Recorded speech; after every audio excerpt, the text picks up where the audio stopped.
Okay, welcome everybody to our first Four Rabbis event. We have grown from 3 to 4 rabbis. Welcome to Rav Aaron Hershkovitz, who's the Rav of Shevet Achim in Kiryat Etarot, who has joined us, and he's now part of the 4 rabbis. So welcome everybody. Please switch your phones onto silent if you haven't already done so. Before we start, I've got a couple of Mazal Tovs, which is a good thing, no? Yeah. Okay, first of all, Mazal Tov to Rav Mendel. He was blessed with a baby girl. He and his wife been blessed with a baby girl last week. Do you have a name yet? Rachel Beila. Mazal Tov. שתזכור לגדלה, לתורה, לחופה ומעשים טובים. Mazal Tov.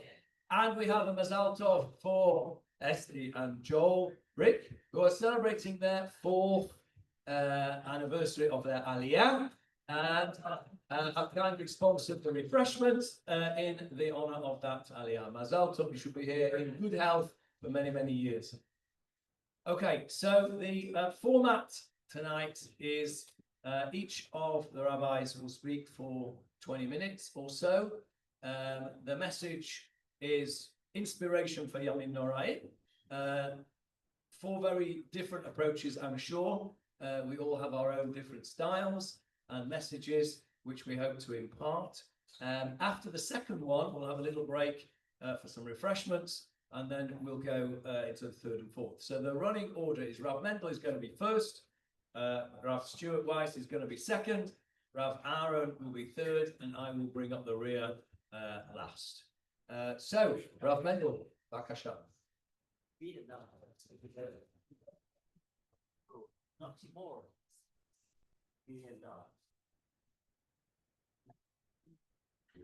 Okay. So, inspiration for Yamim Noraim this year, I was thinking of different ideas. And I think that especially after the events of the past few days, I think there is one idea that is probably bothering or festering in the minds of most of the Jewish people right now. And that is the status of the Jewish people, not just the state of Israel, the land of Israel, but the status of the Jewish people in the eyes of the world. How do they look at us? In America, in England, in France, in Canada, all over the world. And I think that this idea has always bothered Jewish people to be nervous. What's going to happen? What do they think of us? Do they hate us?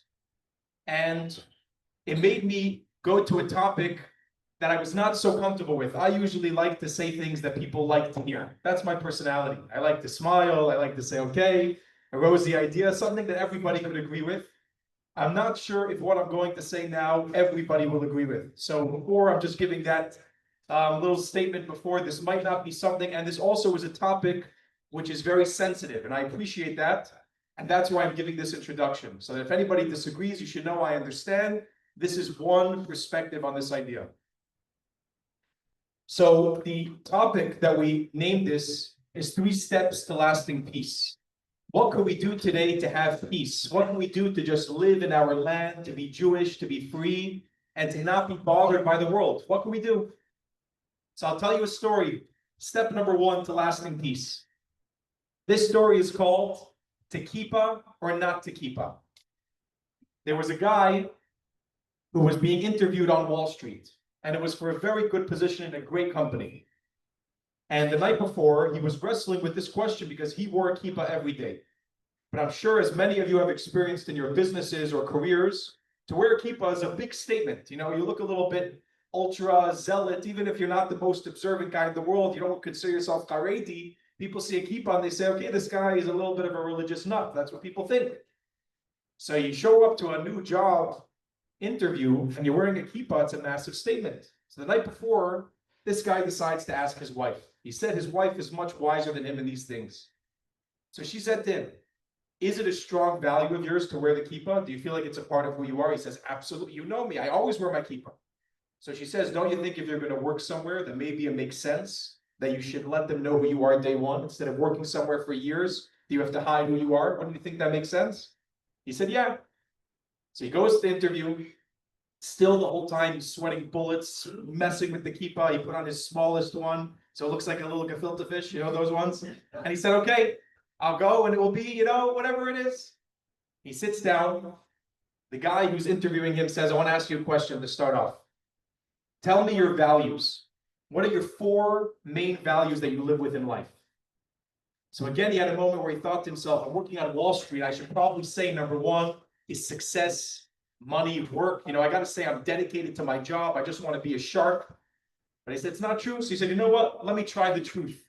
So he says, my values are God, family, community, and work, in that order. He says to the guy. So the guy smiles. And he says, okay, that's it. That's the end of the interview. That's all I wanted to know. So do you have any questions for me? He asks the guy, do you have any questions for me? So the guy says, yes, I have a question for you. What are your values? So he said, when you answered that question, it was as if I was talking. I have the same values. And God, Baruch Hashem, he got the job. The first step to lasting peace is that we as a nation, not just the Jewish people who are living in Eretz Yisrael, but all over the world, have to stand up to the world very strongly and clearly and say, the land of Israel is our land, because God gave us this land. Period. End of story. That is why Israel is our land. It is not because of any historical reality. It is not because of this reason or that event that happened. It is because, very simple, the first verse in the Torah. What does it say? The first verse in the Torah and the first Rashi in the whole Torah.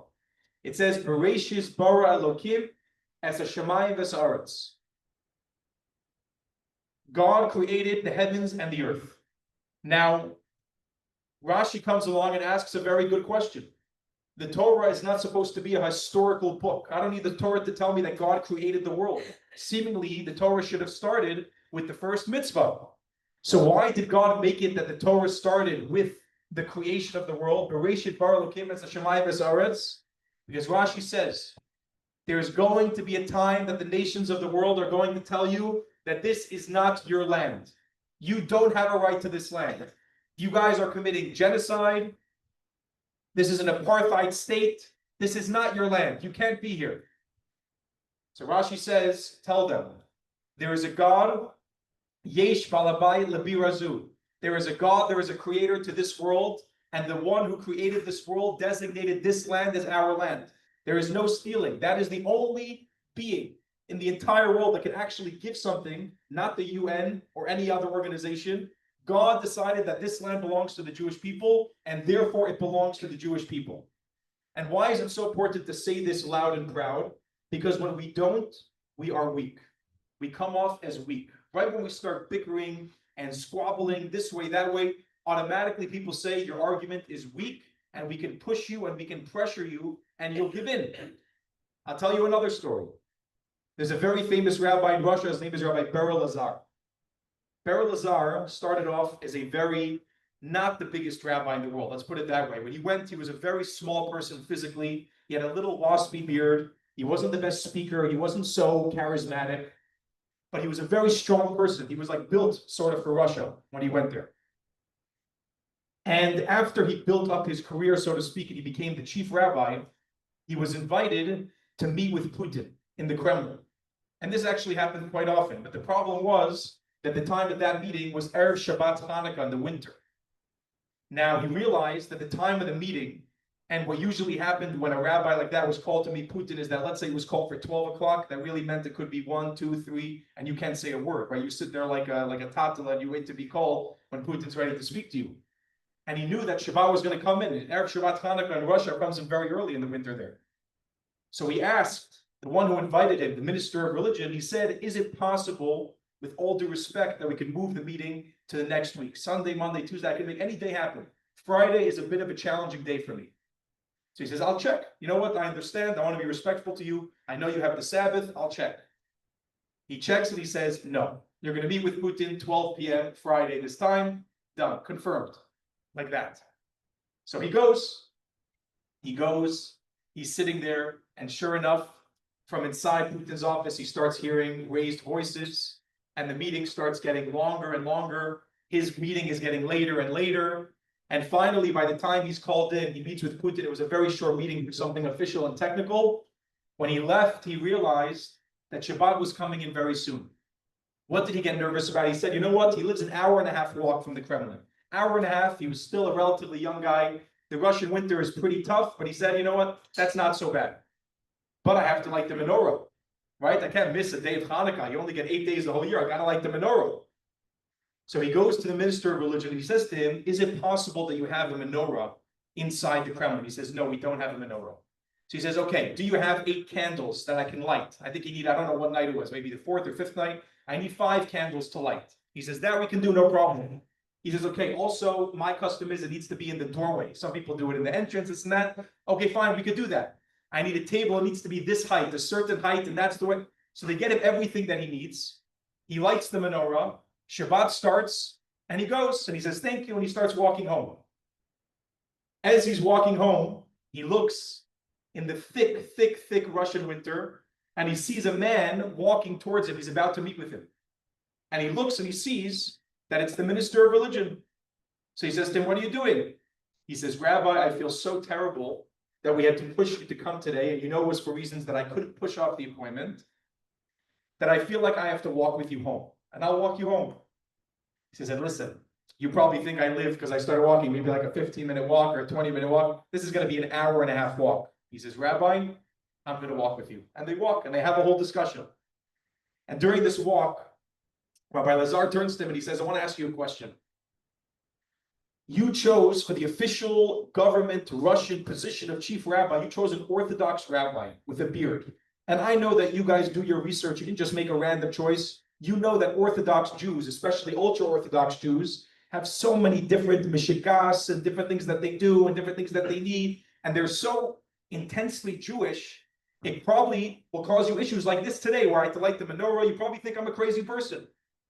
So why didn't you get, let's say, maybe a reformed rabbi or a rabbi that would say, you know what, we don't have to do all the rules exactly this certain way. We'll do it whatever works for the government of Russia. That would have been more convenient for you. I'm asking you out of curiosity, why did you choose such an intensely religious rabbi? Such an intensely observant rabbi. So he says to him, Rabbi Lazar, you should know that we spoke about it before we chose you. And we were deliberating about this. But then we said, you know what? What's the most important value that we have? Is somebody that we know we can trust. And you're a man that we can see clearly, it radiates from you that you stand on your principles. You're at least going to tell it to us how it is. And that's what we wanted. We wanted a guy like you. This is the same for the world. Today, I heard just now, $150 million was invested in promoting and making the image of Israel better in the world, right? That was a massive investment. And for us to realize that probably the most powerful thing that we can say to the world is that this is our land and nobody's going to take it from us because God gave it to us. That's step number 1. Step number 2, and this is the part that I understand people have many different opinions about, is how to handle peace and security in Israel. So the Lubavitcher Rebbe spoke about this very much, and not just in theory and speaking to crowds of Hasidim, but to the prime ministers, to the defense ministers, to members of the Knesset, very, very much. And I'll tell you a story about this. Dr. Aryeh Morgenstern was one time in 770 for Simchat Torah. Now, 770 Simchat Torah, I can tell you, is probably one of the least organized places you've ever been in your entire life. Okay? It's total pandemonium. Packed, squished, you can't imagine. The way they tell us the stories, I was never there, meaning I was there now, but not when the Rebbe was alive. There was literally a cloud of steam from the actual sweat of how many people were in the room. So we're talking about a real crazy situation. Not so hygienic, but a crazy situation. And this guy comes in, they're about to start Hakafot, right? So everybody's all hyped up, people might have been drinking, who knows? And he comes in, and the Rebbe sees that this delegation from Israel came into the room, and the Rebbe says, I want to speak to them. He motions, I want to speak to them. They end up speaking for an hour. At that time was 1973 during the Yom Kippur War. The Rebbe told them, if you want to be successful in this war, it is not good enough to go back to the status quo. If you're attacked by surprise, if the nations of the world attack you, and then you defend the attack, and then you say, okay, Now, oh fine, okay, we defended it, and that's all we have the right to do. Everybody go back to the way it was status quo. That does not work in the Middle East. That might work in other places. It doesn't work here. You need to send a message to the Arab world that if you're going to mess with Israel, if you're going to mess with the Jewish people, you're going to get it really bad. So the Rebbe told him, I believe very strongly that you should march and conquer Damascus. Now, at that time, that was a very brazen thing to say because Russia was backing Syria. So the defense minister's biggest worry was if Israel would march on Damascus, then the Russians would enter the war, the Soviets would come in, and then it would be a whole, who knows what would happen. It would open a huge Pandora's box. So he said, listen, I can tell him this and that. And the Rebbe said, it is so critical. And at that time also, I believe, not mistaken, they thought Egypt might have been the bigger focus. He said, focus on Damascus because Damascus is the head of the Arab world today. That is the symbol of the Arab world. And to conquer it, not to make it a part of Israel and to extend the borders. Even if you conquer Damascus for a day and you return it back the next day, it will send a message to the Arab world. They'll remember that moment that the Israeli flag was planted in the center of Damascus and told them, if you're going to come at us, we are going to come back at you. Now, I want to read to you something that it says straight in the Torah, and it's unbelievable for the events of today. Shmos, Perek Chav Beis, Pasuk Aleph. It says like this: Im b'machteres yimotzei haganev v'huga v'meis ein lo damim. If there is a thief that is caught while tunneling, the word that it says in the Torah is while tunneling, while making a tunnel. If a thief is caught while making a tunnel and he is beaten to death, meaning you catch the thief tunneling and you kill him, let's say in American terms, you take a shotgun and you shoot the guy, you kill him, there is no blood guilt in this case. Because if you catch somebody tunneling towards you, that means they're coming at you with evil intentions. You have the right to kill them. The next pasuk says, "Im zarcha hashemesh alav damim lo shalem yishalem im ein lo v'nimkar b'nei vaso." If the sun has risen on him, there is blood guilt in this case.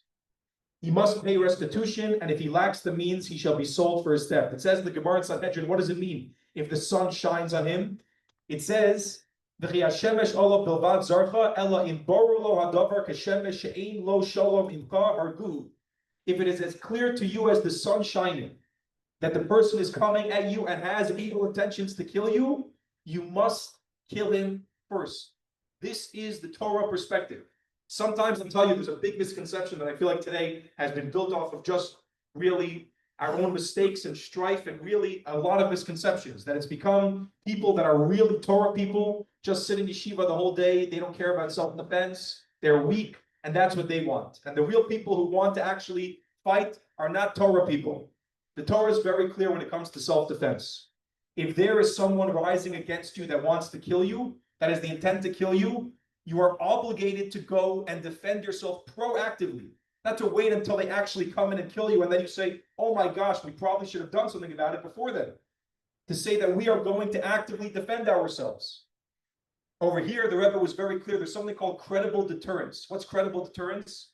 It means that when you deter someone, it's not that you say, many politicians say, if you cross the red line, oh boy, the red line. You ever heard a politician say that before? This is the line in the sand. If you cross the line in the sand, bad things are going to happen. Oh man, right? What actually happens after that? Then, okay, they crossed the red line. Now we're going to speak about it and we're going to see what we're going to do. It's going to be bad.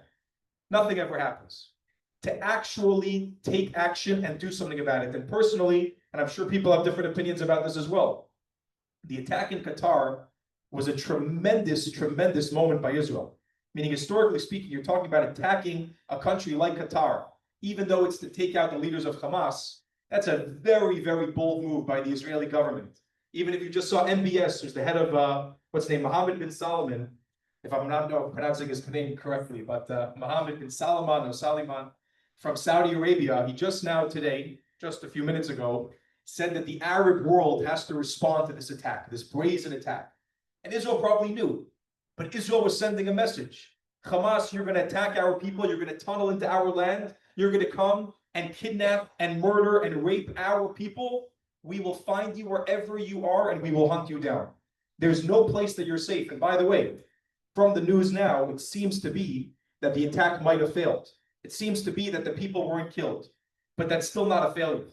Even if those 5, whoever they are, survived, the message stands the same.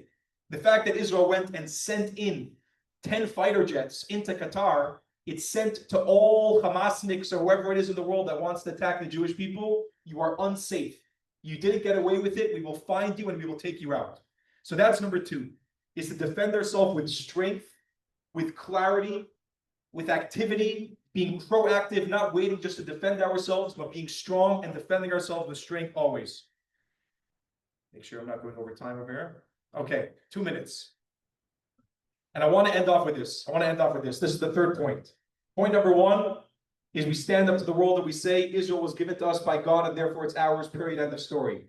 Point number 2, when it comes to our actions, we have to proactively defend ourselves with strength, with absolute might, without hesitation. And number 3 is that when the miracles happen and when we are victorious, we remember who to thank.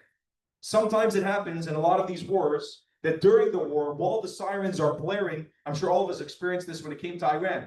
All of a sudden, everybody's praying, and we have to say Tehillim, and we have to do more. And then 12 days, it's a massive miracle. Everything ends, and we say, okay, thank you, Hashem, Shkoyach. It's a famous Ash. We say Shkoyach, Shkoyach. That's it, and then we move on. Hillel Fold, I think, has been a master since this war began of really clarifying things, to realize how many miracles have happened from the beginning. So the third step is after we take those 2 steps ourselves, to remember who to thank. To remember that we have a God that says, the eyes of God are on this land from the beginning of the year until the end of the year. And that is something for us to be so grateful for. And if you saw during that war with Iran, there was even an apartment, and I'm sure many of you have seen the video, where a missile hit, I don't know if it was right outside or directly the apartment. It was in Beersheba. And the only thing in the apartment that didn't move, you saw windows blown out. They had a Shabbat table that was set up. Even if you ever set up on your table, the napkins that you put in the cups, and they always blow over, like no matter what happens, they always blow over. Here, a missile hit, the napkins did not blow over. You can look at the video. Exactly. The table was untouched. So I don't know what that means. I saw that video and I was very inspired. I'm not even sure why, really. But it's an amazing thing.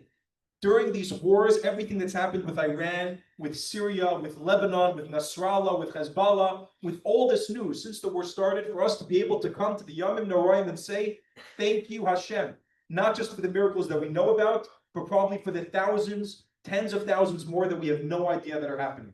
So God willing, when we're thankful to Hashem, when we stand with strength and defend ourselves and our land, and we stand strong to the world, we'll all go to the holidays, we'll have a Ksiva Tova, a good Kebet Shtir, they say in Yiddish, a happy, sweet new year, good new things.